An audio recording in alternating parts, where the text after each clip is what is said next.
Okay, good morning and welcome to the January Board of Health meeting. And my name is Tim McBride. I'm the vice chair and I'm sitting in for the chair, Serena Mohammed, who's not available this morning to chair this meeting. So I will start the meeting with the approval of the minutes, which were sent out at the end of the last meeting because it was an in-person meeting.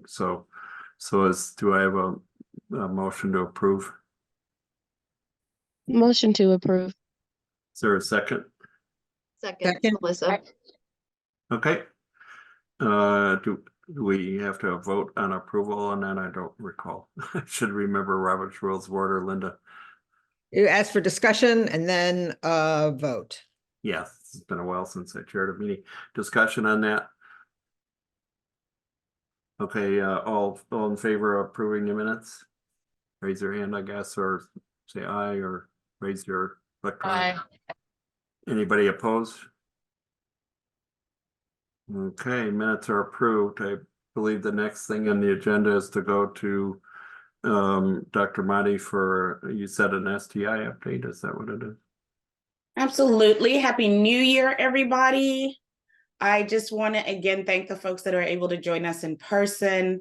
We were a small but mighty group. We got to eat together, fellowship together, and had some really great discussions, one of which made for the request for two of the updates for January and February. I'm so proud to present to you our Bureau Chief and Manager for the Communicable Disease Section, Suzanne Alexander. Suzanne is someone that if you haven't had the chance to meet, I really would recommend you try to take the time. She is so passionate about all things public health, and her skill set runs very far and wide. But one of the things that you should know is that the staff, a lot of our team still has a lot of PTSD, and I don't use that term lightly, from the COVID-19 pandemic.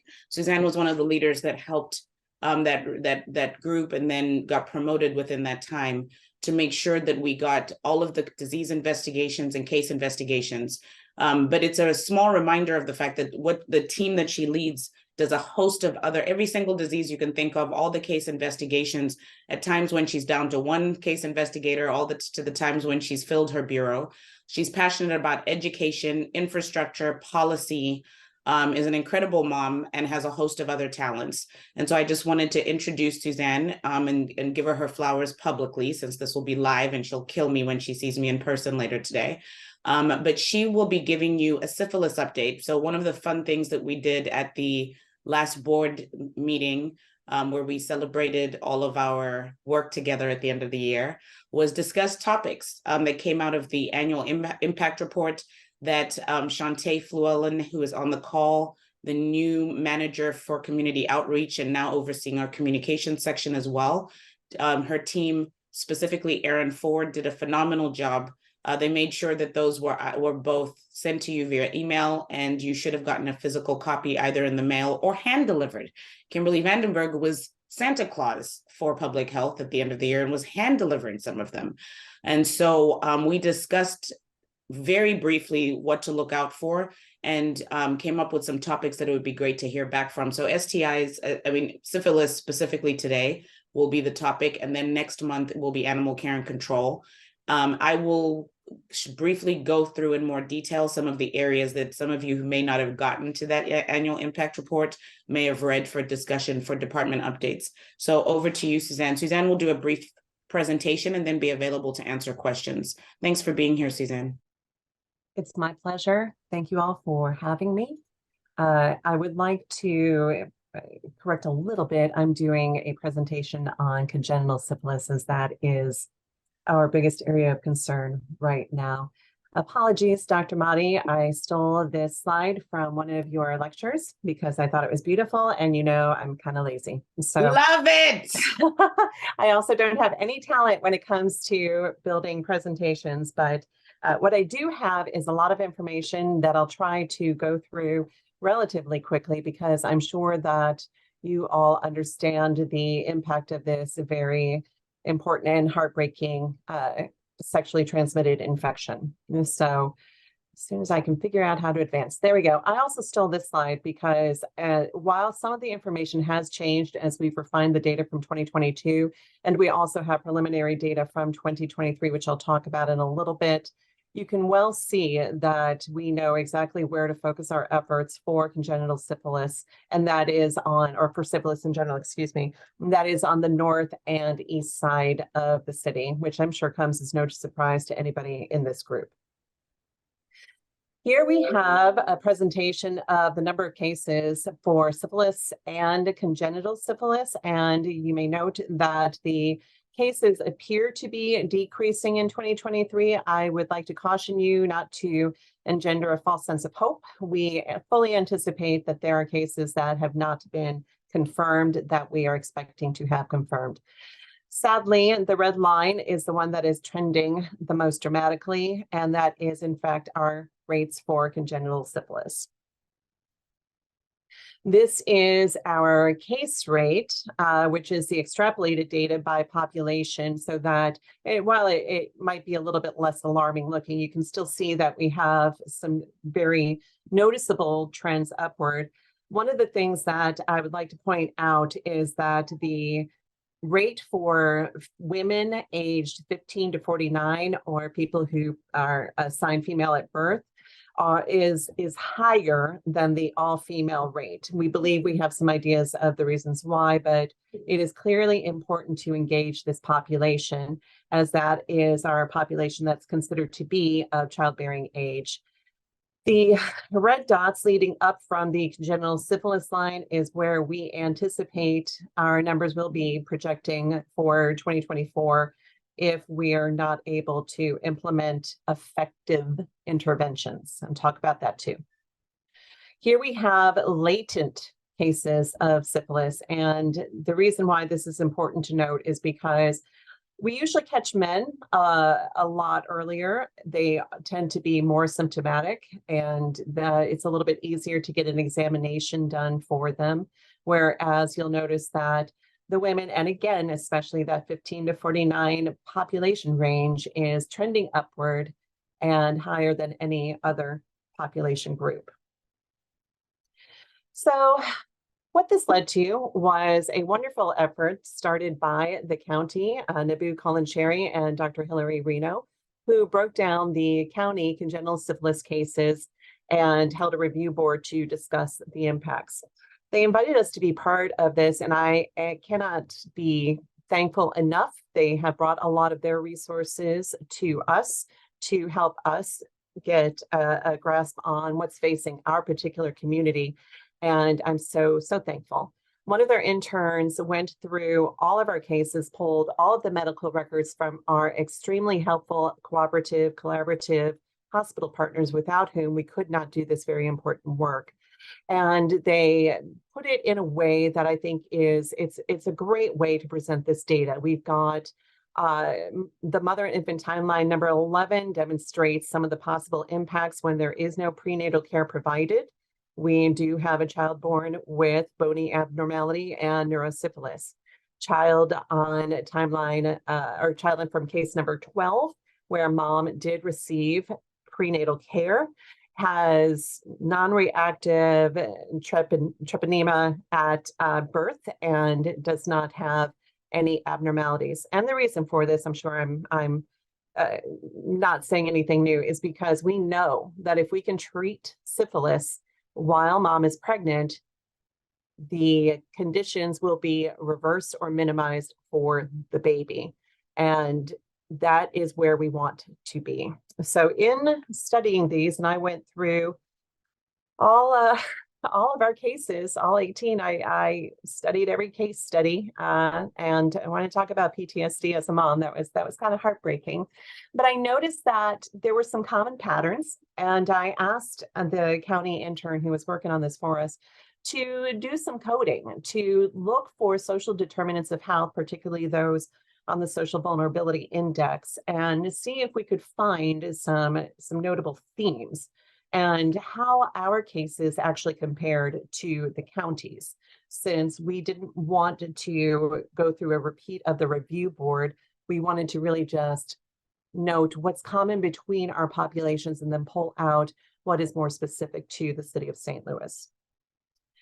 And so here we have the comparison of themes. We did present this to a small group of stakeholders that we invited back in July, and we've been working on some stuff since that I'll talk about in a little bit, and found that they were, when we presented these themes, no one was surprised.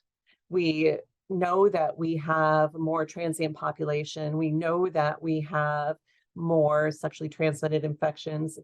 Even though Missouri was the 12th highest rate of syphilis state in the nation, we have 45% of the syphilis cases in Missouri and the highest rate of congenital syphilis cases. So one of the things I did forget to mention, and I have to because our epidemiologist, Matt Haslam, made a note of it to me, so I know that it's important, is that 38% of our syphilis cases were latent diagnoses, meaning that 38% of the cases that we've investigated, we caught after they'd already been positive for a year.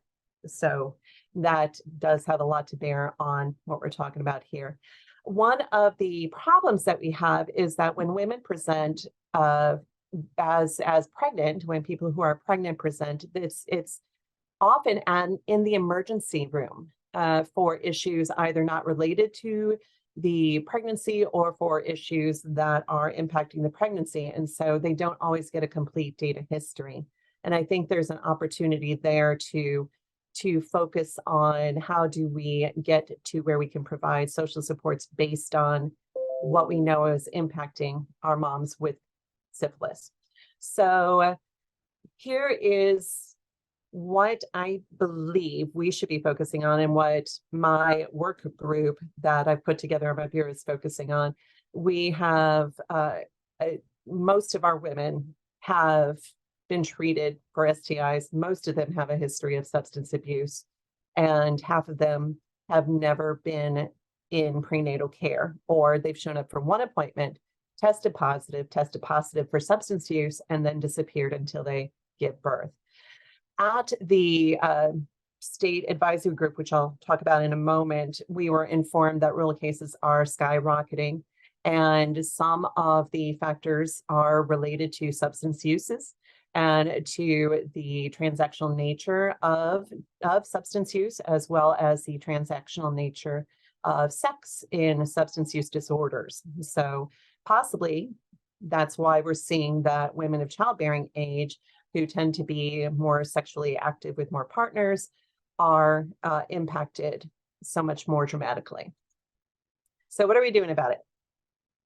There are several different ways we are trying to tackle the problem. Dr. Reno and Spring Schmidt from OCFE are, I believe, approached the state and are working with the state on an advisory group to impact policy. One of the things that we've noticed is that if you don't test until the 35th to 38th week, there's no guarantee that you're going to be able to treat mom in time for it to have an impact on her baby. So we are calling for more robust screening chronology, more screening essentially of sexually transmitted infections. Regionally, Dr. Reno has applied for a grant with the County Department of Public Health to expand clinical services and support. We've been talking a lot about some of the issues that face our women with barriers to access treatment. You have to go into a clinic to get treated and you don't have stable housing or transportation, you're not going to get that second or third shot. And that is a big problem. The thing that we are working on in the city is to put health equity first and foremost anytime we are looking at interventions. So I've been very fortunate to get an intern who is passionate about this program. She's already started a literature review for best practices for our population, young pregnant people who may or may not have stable housing, transportation, and employment, as well as a host of social issues like substance use disorder or previous sexually transmitted infections. But one of the things that we are adamant about is holding listening sessions with our stakeholders. That includes our foster care system, that includes our doulas, that includes the smaller clinics who may need a partner to mentor them through maintaining women in prenatal care. So I have also, for the fiscal year 2025 budget, requested a program manager for STI prevention. And the reason for this is because when I took my role, the HSM2, the step above me, who was also overseeing the Family, School, and Community Health Bureau, was responsible for the STI prevention program in coordination with the HIV prevention program. HIV prevention is funded by pass-through grant money from the CDC via the state, whereas our STI prevention comes directly from general revenue. And so that is one of the reasons why it was managed at a higher capacity in order to make those good decisions about contracts and about, since we are no longer a clinical department, finding good ways to expand STI testing for people who do not have medical insurance. So I think we need to do things a little bit differently because clearly nothing has been changed. We haven't improved. And in fact, in the case of our babies, things have gotten worse. So I firmly believe that having a dedicated program manager for this is a signal, first of all, to our community that this is important. We're dedicating resources to it, and also will allow us to be a little bit more innovative, reactive, and able to pivot toward those geographical areas if we're finding that we've got women who do not have social supports, being able to get those to them. I'm also going to be requesting a more expanded use of we do have clinical staff in our respiratory clinic, our TB clinic, and we do have qualified test and counseling providers in our screening clinic, the Health Stop. And I'd like to expand on that. So I'll be submitting a proposal to do that exact thing. And we're also working on expanding the ways we test by bringing our outreach team. Now that I finally have more than 50% staffing in my HIV prevention team, they're excited to get back out in the field and do some testing in our outlying areas as well as in the north and the east of the city. So that's what our work group is doing. We have 2 epidemiologists, and I have both of my CD investigators working on this. I will point out that one of the problems that we are having is that the disease investigation group for STIs was disbanded before my tenure. And I think it was in 2017, maybe, or 2018. And so we are having difficulty getting any case information prior to pregnancy because DIS is completed by DHSS, by the state. And they're great partners, but they've just been so overwhelmed with the number of HIV STI cases, as well as having been pulled to address COVID-19, that we've lost ground. And so we are looking at ways to regain that ground, to build a more enthusiastic and energetic partnership with DIS, and to also offer assistance by tackling our own chlamydia and gonorrhea cases as soon as I can get more than a couple people on staff at a time. I have a tendency to lose my staff to better opportunities. Once they get a little bit of experience, it seems that everybody wants them because they're wonderful people. That's why I hired them. And so I'd like to be able to keep them around longer working on endeavors like this. So that was a lot of information. I didn't stop talking for more than 20 seconds. Can I answer any questions? Well, thank you very much, Suzanne. And one of the many things I love about Dr. Mahdi is how she lifts up her staff and partners, and she did a great job and welcome. So I'm going to open it up now, and Dr. Mahdi, if you want to add anything, and then the other members of the board and whoever else joined, I just want to let you know that I'm chairing this meeting because Serena can't be here. So anything to add, Serena? I mean, I met Dr. Mahdi. A So. high compliment. Nothing I can add to that. Suzanne did a phenomenal job. There's already some questions in the chat, so we can move to those. Okay, yeah, Corey, do you want to go to your question?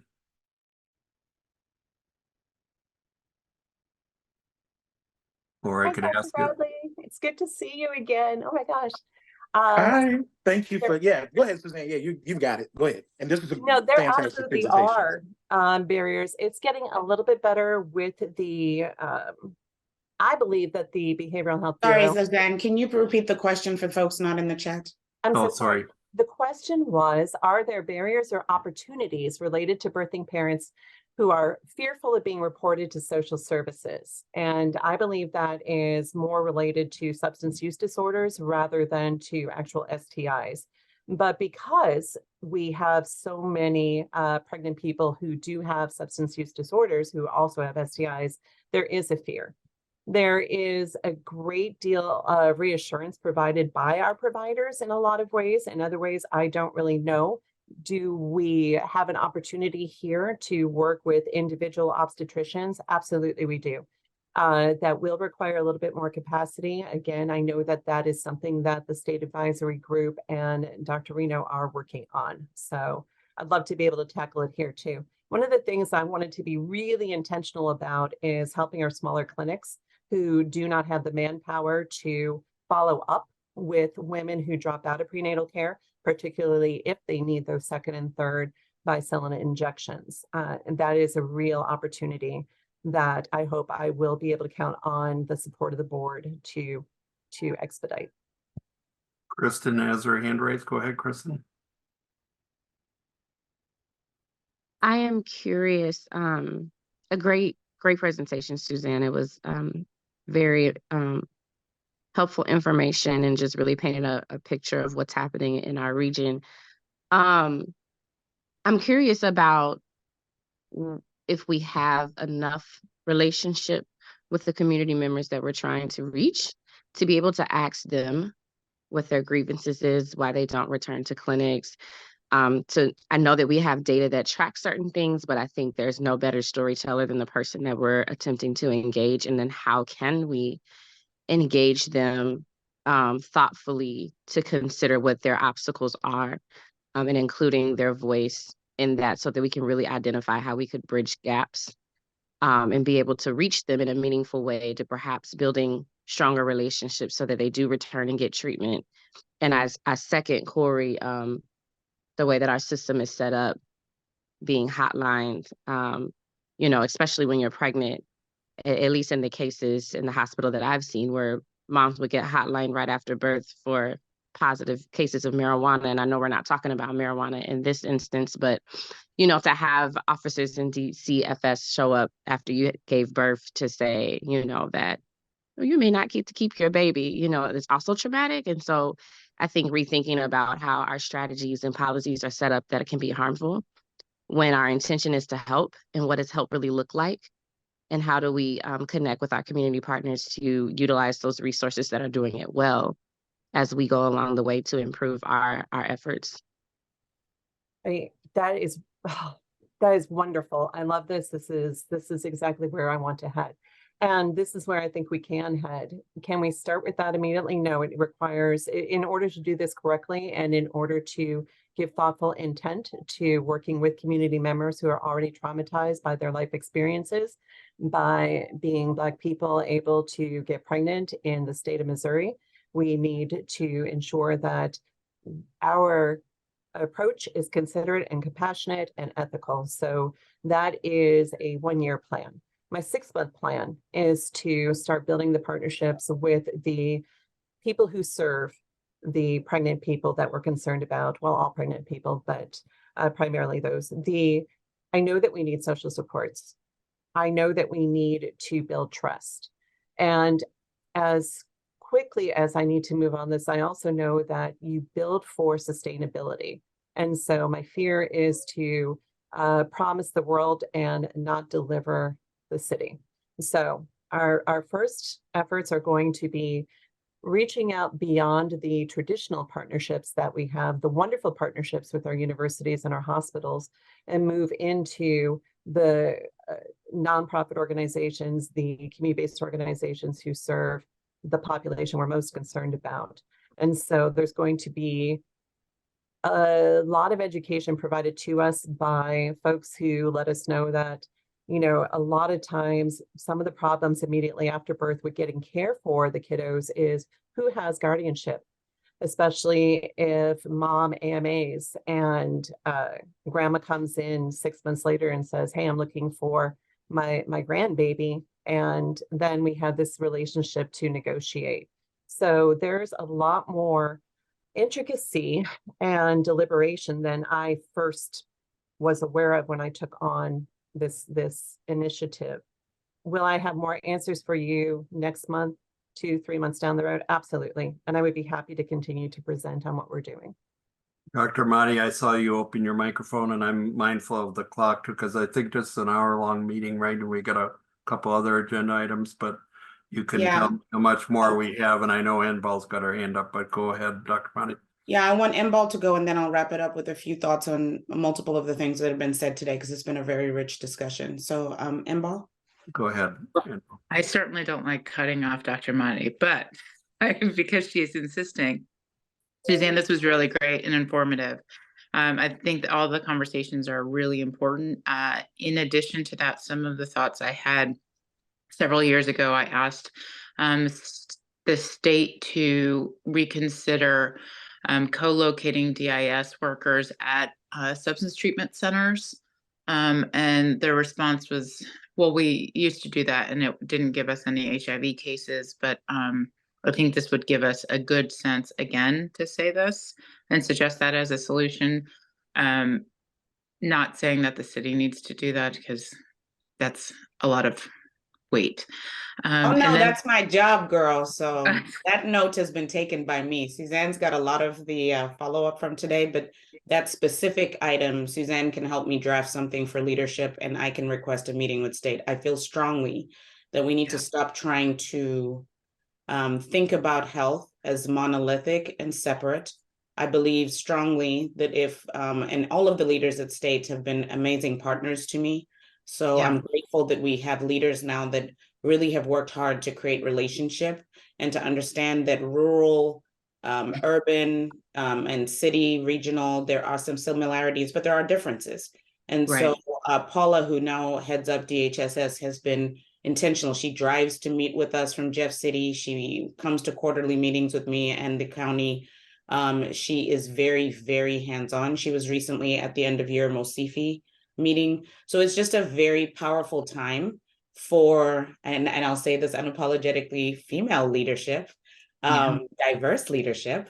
And I think it's yielded dividends. So Embal, you bringing that up last year, and then me going away for Christmas, New Year's, and a whole bunch of stuff in between. I just appreciate you uplifting that as you did at the Christmas party. And Suzanne, if you could make a note for us to draft a position statement from the city about the strengths of that, given those two current crises, and what I believe would be a great solution, and maybe just some points about how the city feels at the ready to help support such a thing if it were to come about. So I'm very appreciative, Embal. Thank you.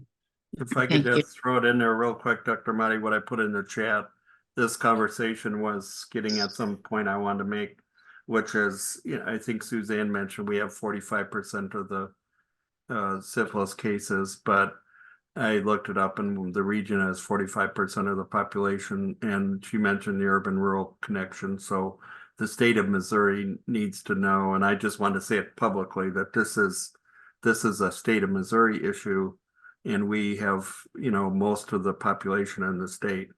And so the state needs to be engaged in this too, and it can't just be a St. Louis problem.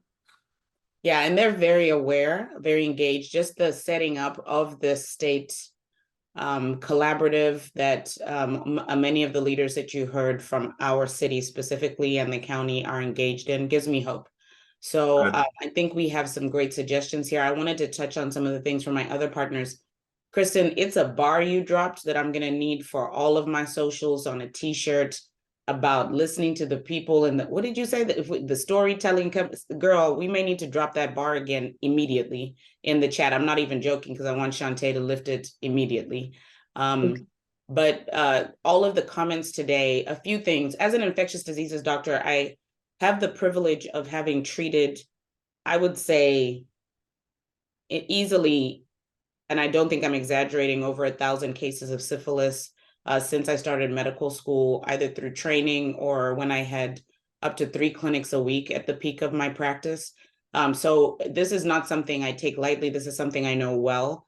You know, it's interesting. Syphilis is probably the greatest mimicker of all organisms in infectious diseases. You're going to get a little bit of nerddom from me.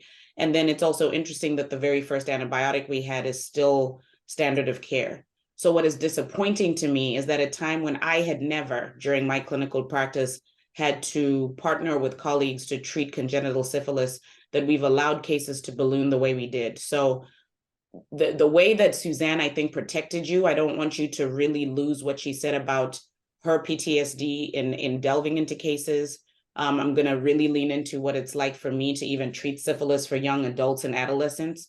But to be at a time in 2024 where we rarely saw cases of congenital syphilis, I want to say something very clearly, that in the infectious diseases community, locally, regionally, and nationally, this is a crisis.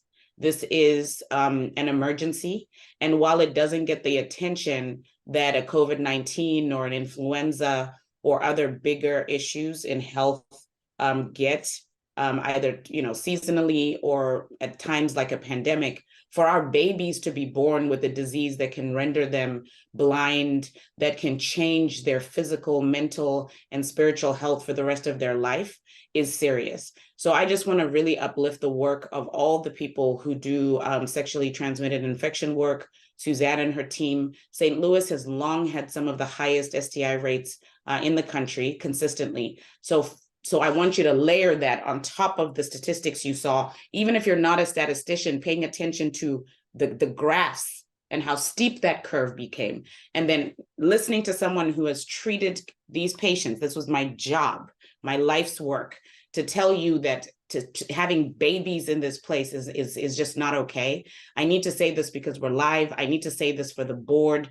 I need to say this because we're coming out of a time where we had to and did the right thing in prioritizing one thing. But coming out of this year, let me be very clear that the health department's priorities are in maternal child health, STIs, and specifically this issue, and in behavioral health, and a lot of nuance in between. So I want to thank everybody for your participation, this very active board. But there wasn't a lot I could add to that phenomenal presentation, but I did want to say some of the things that oftentimes my staff, who are underpaid, who are more valued now that they've had Mama Bear Mati, who drives them crazy, but who protect the public sometimes from the horrors that some of the most poorest amongst us face. So thank you to Suzanne, and we will yield our time to the next agenda item. Thank you, everybody.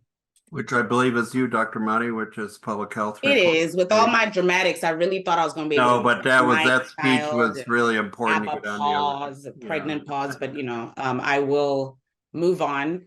And thank you for all the incredible discussion in chat. Suzanne and Shantae, please make note of some of the things in the chat for education and for some of our next steps. And thanks again, Suzanne, that was phenomenal. If you need to go and do the work of leading, you are excused, or you may stay. So I will share screen. And I don't know why this is not cooperating this morning, but let's try this.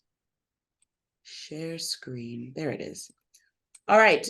In the chat, let's have some discussion. I can't read the chat, so someone will need to tell me how many people received the impact report via email or the hard copy, by either a show of hands or unmute and say, yes, I did.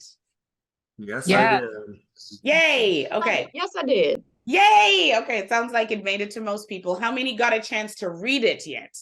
Yes, I did. One? Yes.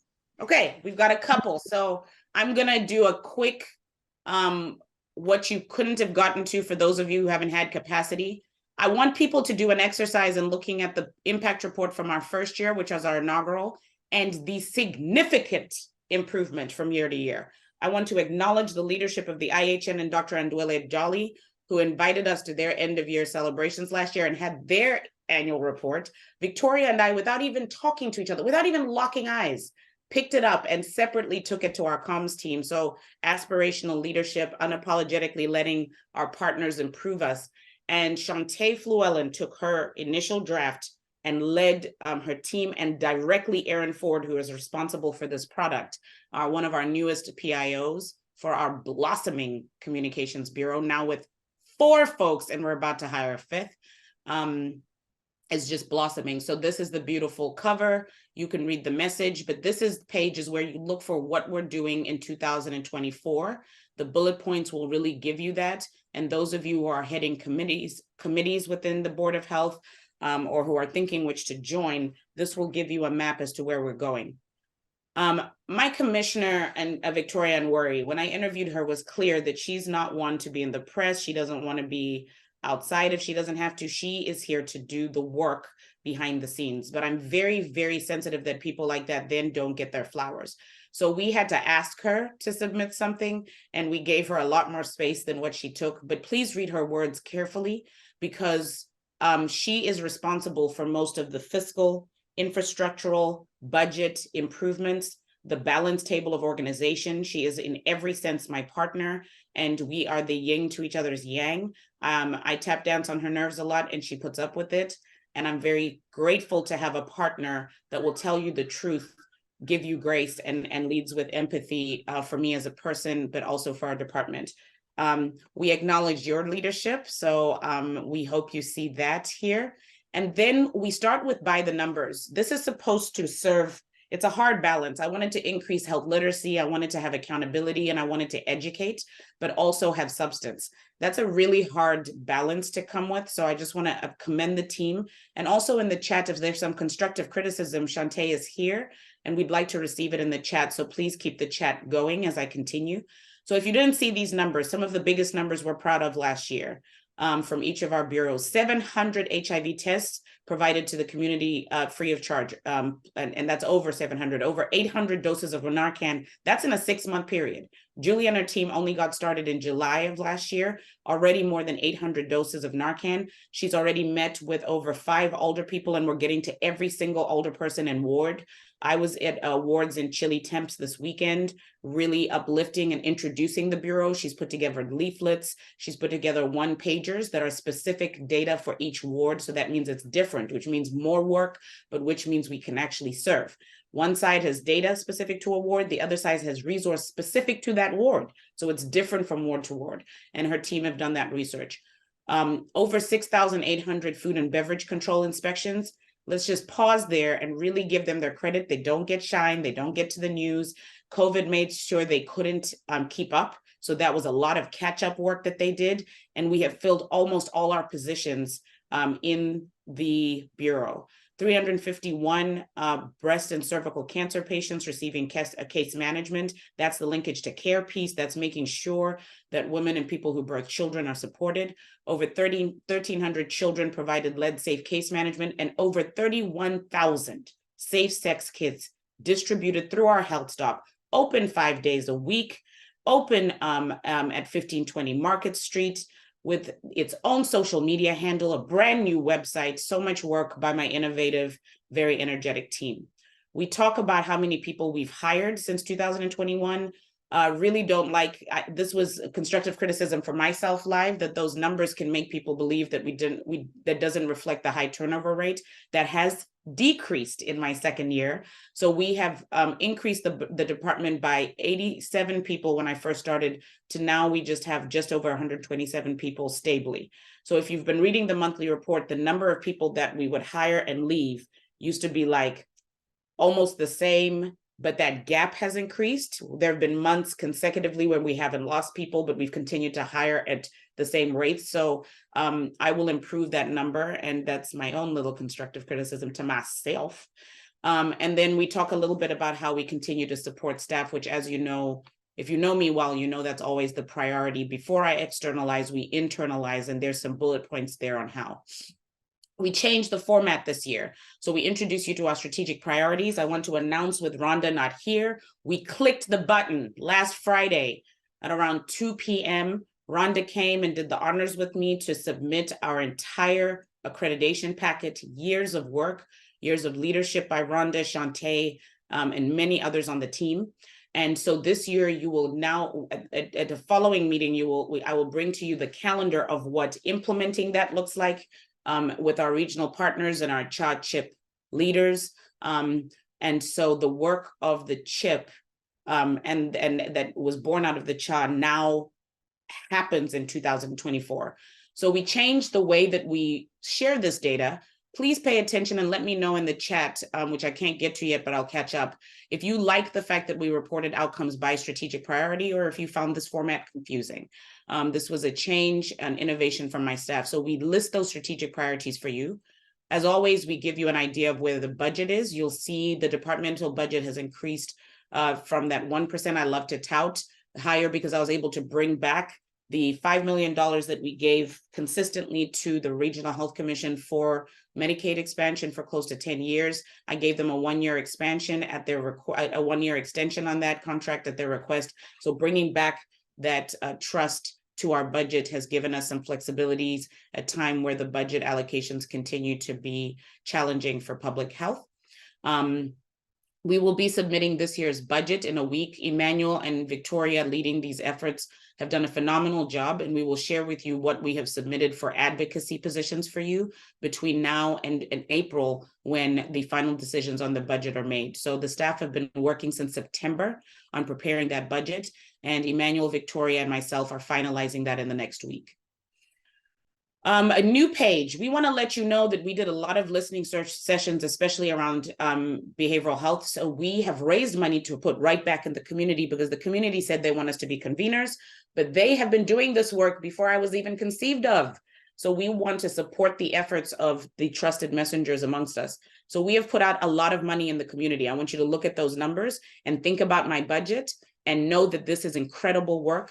Kudos to Victoria, kudos to all of the program managers who advocated in behavioral health. The ones I'm excited about is that $500,000 for reproductive equity, $275,000 for overdose to action that went right back to grassroots organizations, and over $1 million that we have invested in CHWs. Very much looking forward to hosting our esteemed board member today, Kristen Simpson, at the Department of Health to meet with me and my main programmatic leaders to discuss CHWs, learn from her expertise and see how we can move these conversations forward. So a very active board we have here. So lastly, I will say that each strategic priority has the objectives and then 2 pages worth of each bureau getting their own symbol and what some of the examples of what they did. I'm not going to go through that in detail. Your homework is, if you haven't gone through this report, if you haven't had time, if you haven't had capacity, tough luck. We've given you time. We've given you some leadway. I've done a little bit of your homework. You've got to read this. And I would really appreciate at least an email from each board member over the next 2 weeks, CCing Shantae Fluellen, and giving us just what you appreciated and what we could improve on if you have that feedback. So first strategic priority, advance health equity. We've given you those objectives and what we did in each bureau to try to get those, some beautiful pictures from my team to round out this bureau. Strategic priority number 2, solidify our foundation. And we talk a lot about workforce strategies. Shout out to Animal Care and Control. How many did I have when I first came? 2. How many do we have now? 10 full-time officers, 1 part-time officer, a supervisor, advocating for a new building. Probably the most urgent priority of the department right now, because for all those gains, Department of Agriculture has put us on notice. And if we cannot get better buildings for these poor animals who deserve it, we will be shut down. So we have advocated strongly to the mayor's office who are working with us, but time is ticking. This has been a 1-year advocacy effort, and Department of Agriculture is going to be back within weeks.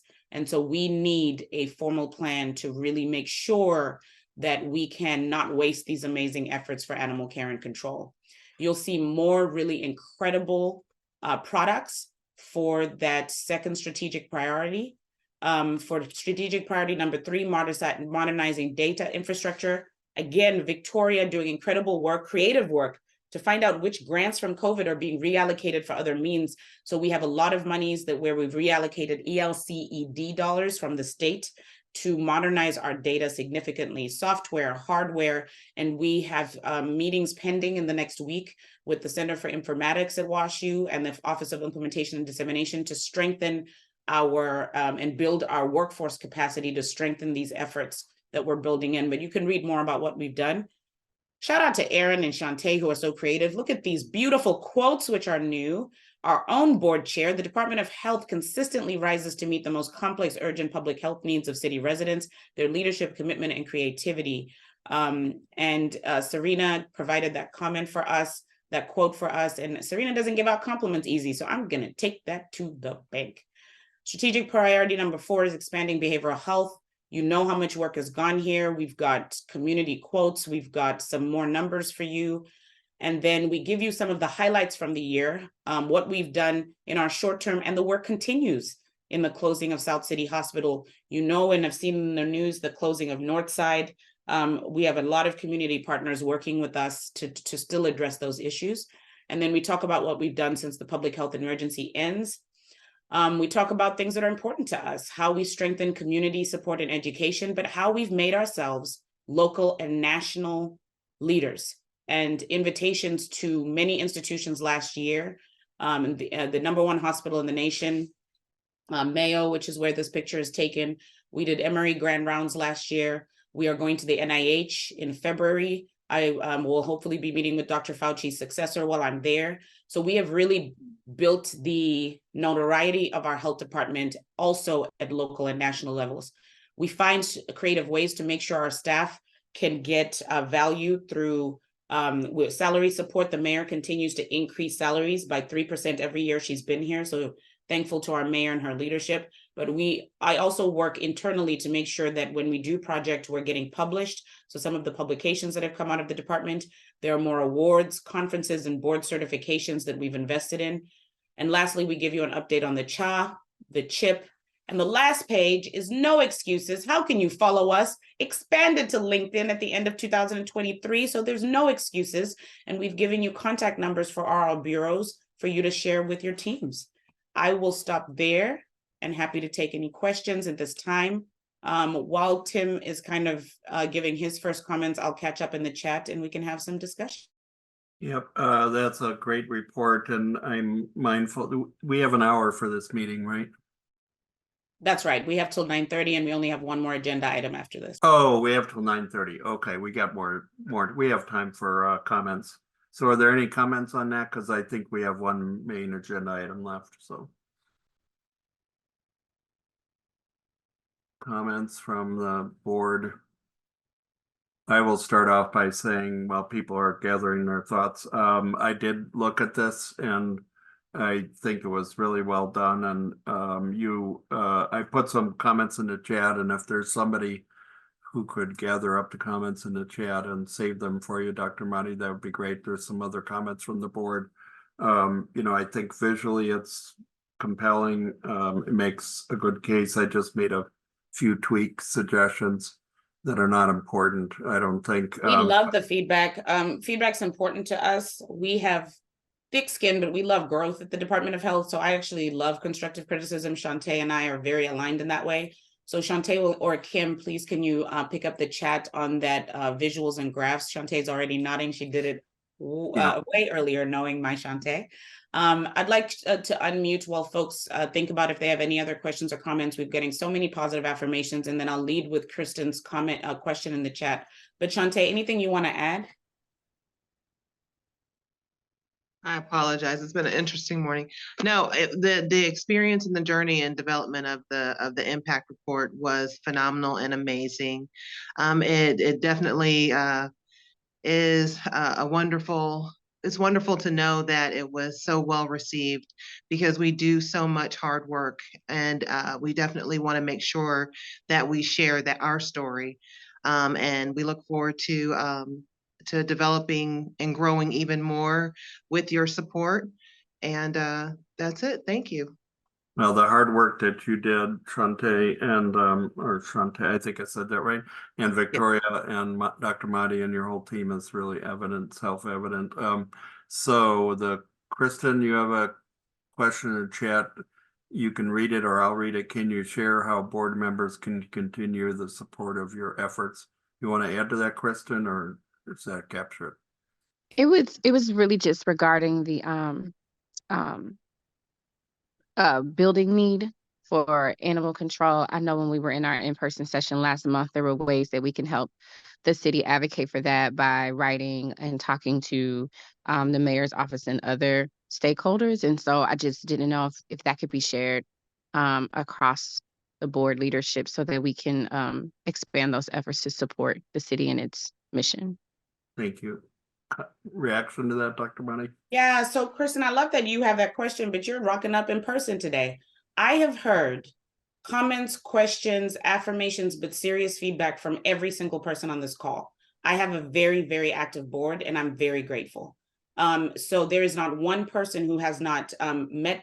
Most of you, Colleen's met with actual bureau leaders before. Ambal constantly, and she uplifts all our GA efforts, HIV prevention efforts. She's a close friend. We text and trauma bonding support.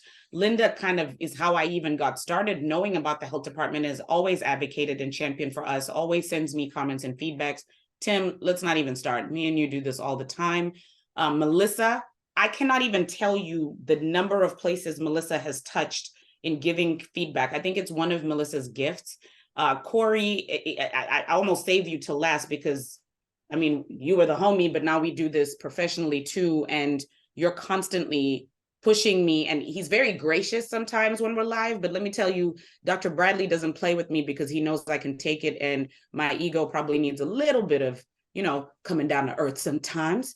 And so I get a lot of constructive feedback there. Alma, I think you're one of the OGs who has always supported our board. So I just give examples, and there's others I've left out, but there isn't one person who hasn't contributed. So I just want the board to keep doing what they're doing. I think Serena will talk about what's coming in the future for the board. And if that changes as new people come on, let's just keep this growth and activity constant. But one of the biggest things I need help with is when I come and tell you that the budget is approved, we have between this time to advocate to those who make decisions, which is the mayor's office and our board of aldermen. So some really thoughtful and more active ways to just give us feedback about the budget proposal, and also to then support our efforts to strengthen the position of public health and the growth that we have shown. That would be the main way. But I'm just very, very grateful for this very, very active board.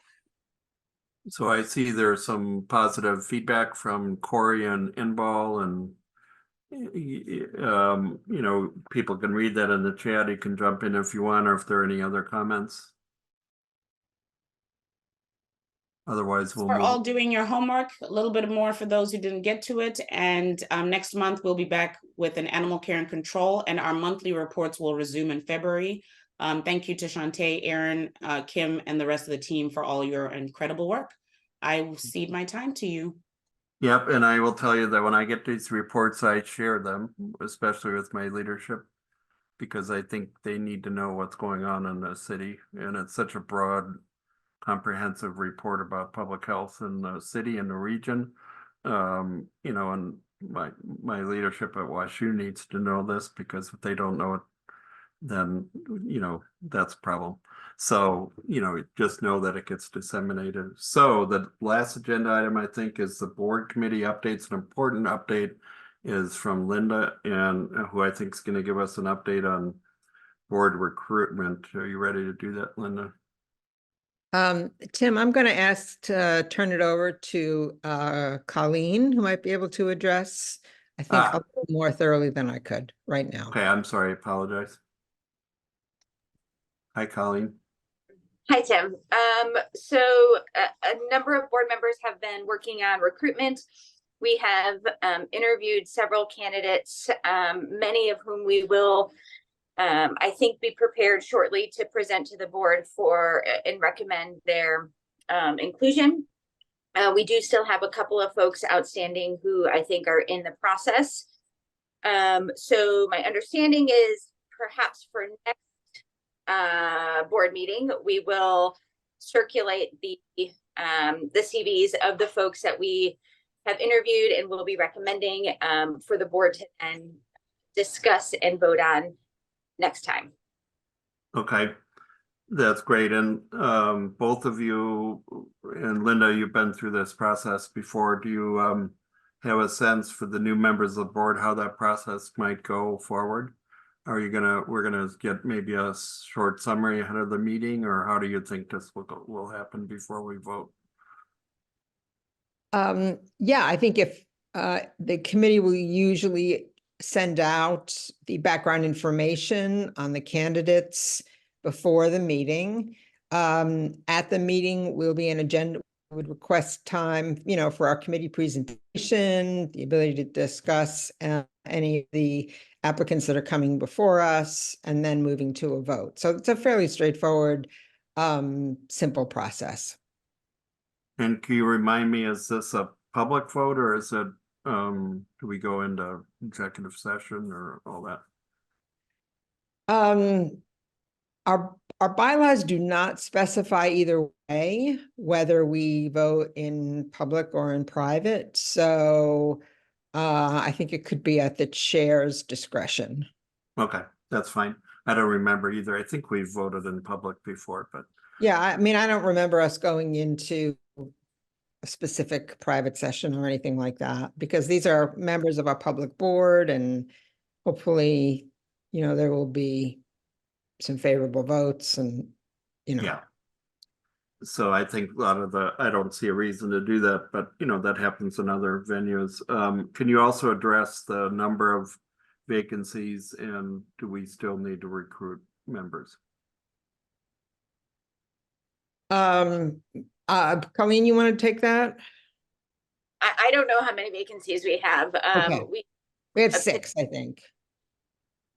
Okay, we have 6 vacancies, and I know that there are at least 3 current folks in the process that we intend to move forward, and perhaps 1 or 2 additional that are still making their way through the process. So in other words, we still would take nominations probably, right? I think that's right. Yep. Okay, anything else to add, Linda or Colleen? Okay. At some point, I will need to dial in with the committee, and Colleen, jump in if I do not have this accurately. That we will also need a new chair and vice chair for the board for 2024, 2025. Because Serena, at least as last I was currently aware, has indicated that as of March, she does not want to continue or she does not want to renew her term as chair. So, and Tim, you are rotating off. Yeah, So, when's my term ending? February 24. Oh, next month. Next month. Yeah. Same for me and several others. Coming up pretty quick. Yeah. I just want to chime in here and say, this is a natural course of all boards. I'm devastated by how many people will be losing, but I do think that we have, because of Linda's leadership, Colleen, now many thanks to you for joining in those leadership efforts. I do think we need to be very, very assertive about the number of positions we need to lead and leadership positions. I often, and I would encourage others to get an email draft, and you can reach out to Linda or Colleen about language if you're not sure on what's appropriate. And I BCC trusted leaders so that it's not a group email and I don't annoy people and I can keep it private. And that's how I've recruited for some really serious positions in the health department. So I would just ask that everybody on the board try to do that over the next month. And that would be my suggestion. I'm very grateful. I think people deserve to fill their terms, to do a phenomenal job like Serena and Tim have done. But if it's their time and they have other priorities and other places that they need to continue to share their talents, I'm very respectful of that, whilst sad. So I just wanted to provide that suggestion because this is a large number of seats, and I think we need to be assertive and work together here. Thank you for that, Dr. Mahdi. Yeah, and I just say that there are some terrific people that the committee has identified so far. So I'm very, very optimistic about the future board. So Yay, Linda. Exciting, yeah, some Could you, exciting things. could to you come. benefit from more people, or do you think that you're in a good place?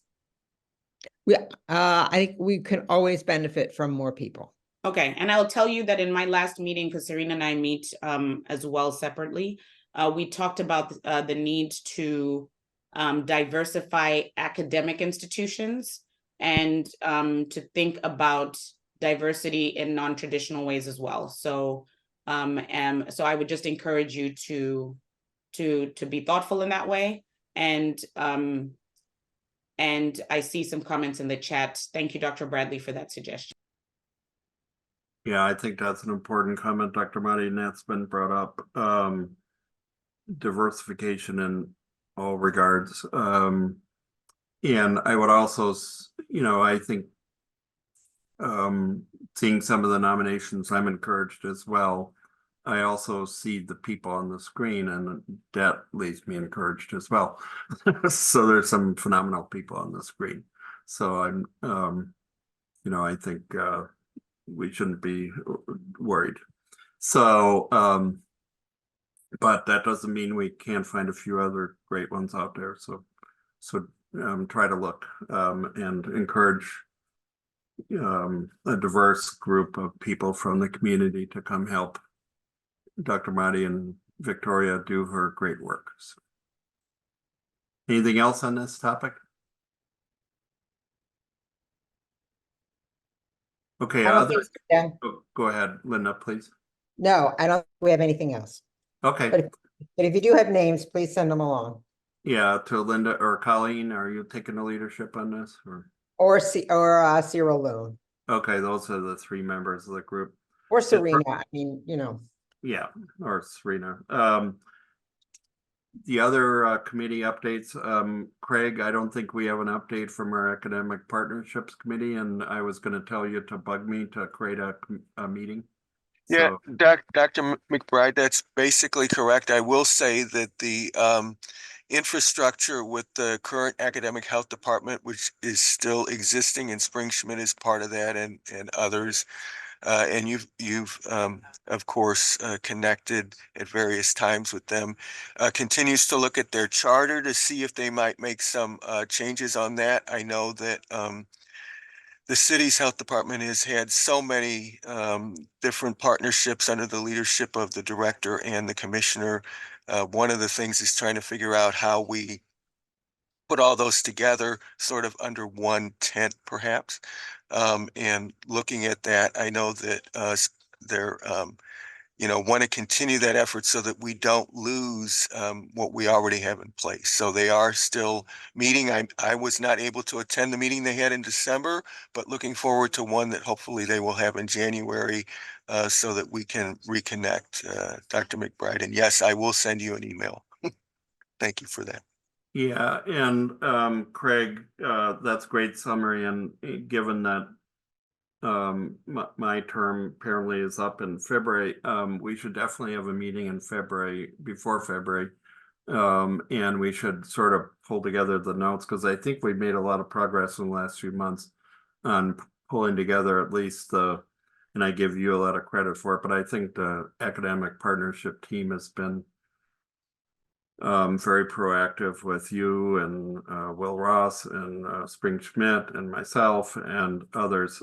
Kristen's on that committee as well. So and so we've been we have a set of objectives that we've been pushing, including some of the ones you just mentioned, but also I know that the department is really pushing hard to have sustainable relationships with the academic institutions, not just sort of one-off 3-month internships, but more sustainable partnerships with the academic institutions going 2 ways, and sort of longer-term student relationships, faculty meaningful relationships and so on. I know that's on the agenda too, that we've been talking about that. And so I think we need to be mindful of putting together all our thoughts together. And you know, Will's still on the committee, so we'll see what you know. I want to make sure that gets handed off correctly to the right partner, the right committee when it's ready. So, anything to add, Kristen or Craig? No. Great, thanks, Kristen. Any other committees that have met or need to report?